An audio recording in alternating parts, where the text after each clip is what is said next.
Несколько последних недель одна из самых обсуждаемых тем в России – это мобилизация. По словам Владимира Путина, так называемая частичная мобилизация вроде как закончилась. Она завершена, точка поставлена. Так сказал прям вот Путин. И сказал 31 октября прошлого года. Однако президентского указа об окончании мобилизации нет до сих пор. В декабре сенатор Андрей Клишес заявил, будто бы слово президента имеет высшую юридическую силу и не требует отдельного указа. Иронично, что это сказал глава Комитета Совета Федерации по конституционному законодательству. Администрация президента точки зрения сенатора Клишеса не разделяет. В предпоследний день уходящего года псковский депутат от «Яблока» Артур Гайдук получил из президентской администрации официальный ответ на свой запрос. Действие указа президента от 21 сентября об объявлении частичной мобилизации в Российской Федерации продолжается. Пока мы настороженно высматриваем среди новостных публикаций признаки второй волны мобилизации, пока мы выуживаем из информационного потока все новые и новые предзнаменования новой волны, никто, собственно, не отменял и первую волну. Не для того, чтобы продолжать добирать людей по-тихому из деревень и далеких провинций, не для того, чтобы отправить в города новые мобилизационные задания, ни для того, ни для другого не требуется никаких прокламаций или обращений к нации или новых указов. Это не значит, что Путин точно не выйдет и не скажет что-нибудь эдакое.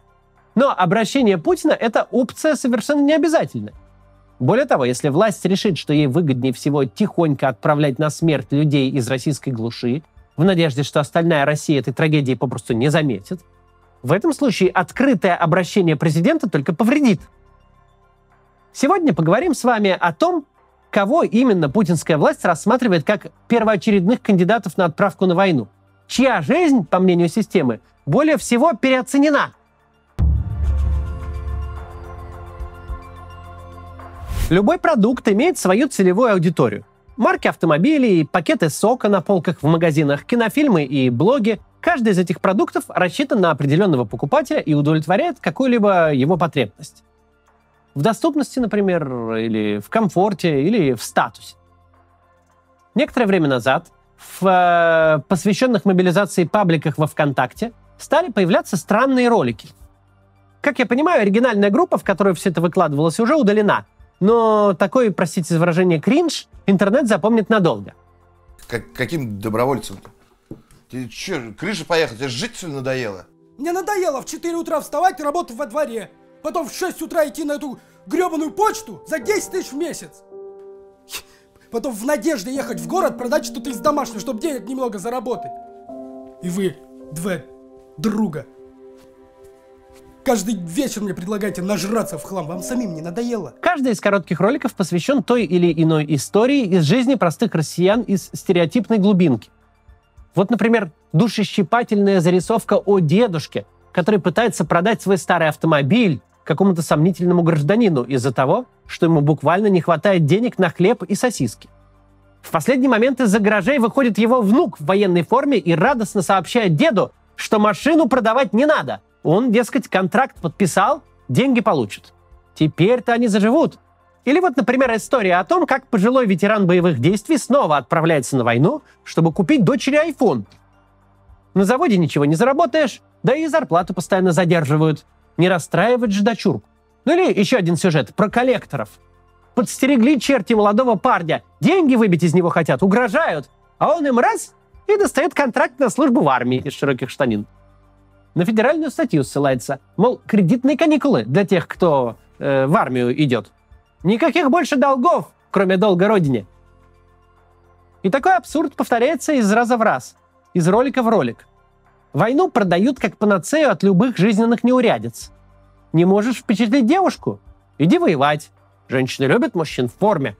Достала бессмысленность собственной жизни, жадный начальник и полное отсутствие перспектив?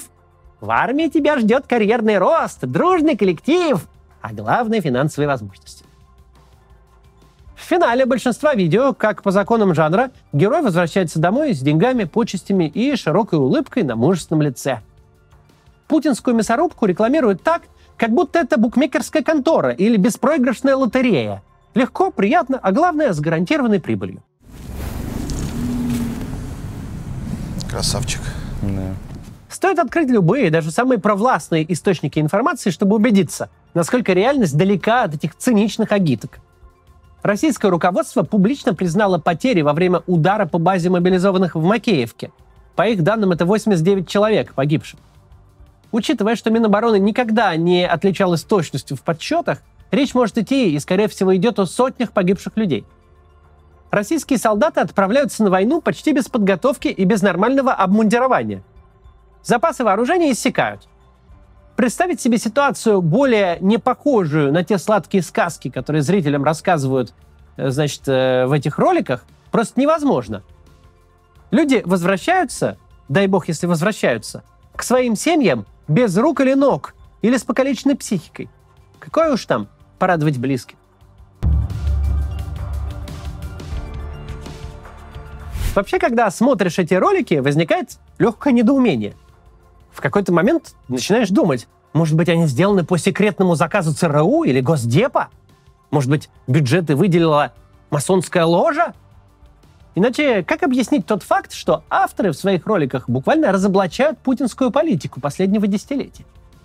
Эти ролики о мобилизации можно показывать любому, кто пожелает узнать, как в реальности обстоят дела в России и до какого состояния руководство страны довело страну, потенциал которой даже сложно себе представить.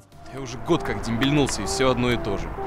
Днем на складе корячиться, а вечером с вами бухать. Это нормально? Мне получки хватает только на пивас и макароны. У меня кредитов выше крыши. Главные герои роликов — абсолютно несчастные люди, которые буквально вынуждены выживать и впахивать за копейки.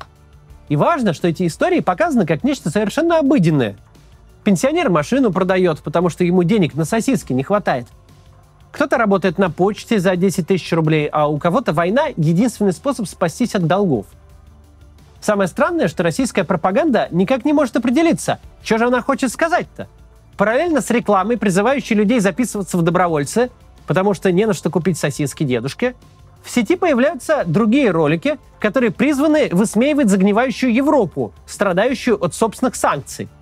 И, разумеется, показать, как хорошо живется в процветающей России. Ролики на внутреннюю аудиторию призывают россиян спастись от нищеты, пойдя на фронт, и умереть за стоимость айфона. А на экспорт идет, например, реклама эмиграции в Россию, где одной из достойных причин называют водку. This is Russia. Delicious cuisine. Beautiful women. Cheap gas. Rich history. World-famous literature. Unique architecture. Fertile soil. Cheap electricity and water. Ballet. Cheap taxi and delivery. Traditional values. Christianity. No cancel culture. Hospitality. Vodka. Economy that can withstand thousands of sanctions. Time to move to Russia. Don't delay. Winter is coming.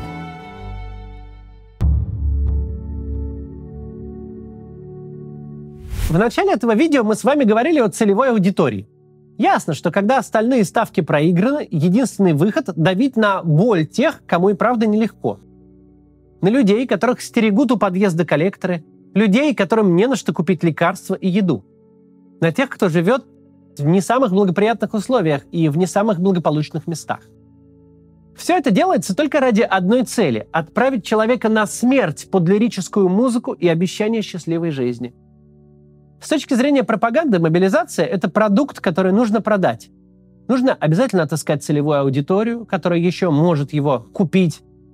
И вот авторы этой затеи решили в очередной раз ударить по самым незащищенным слоям жителей России, по российской глубинке. Но Кремль явно недооценивает свою целевую аудиторию, которую они карикатурно изображают в своих этих вот роликах. Потому что единственный вопрос, который возникает у любого зрителя при просмотре этой антологии русской жизни, это: а кто, собственно, во всем этом виноват? Кто создал условия, при которых единственная возможность прожить свою жизнь не зря, как выражается Путин, это пойти на фронт? Кто сделал так, что ради возможности хоть как-то обеспечить собственную семью человек вынужден рисковать собой?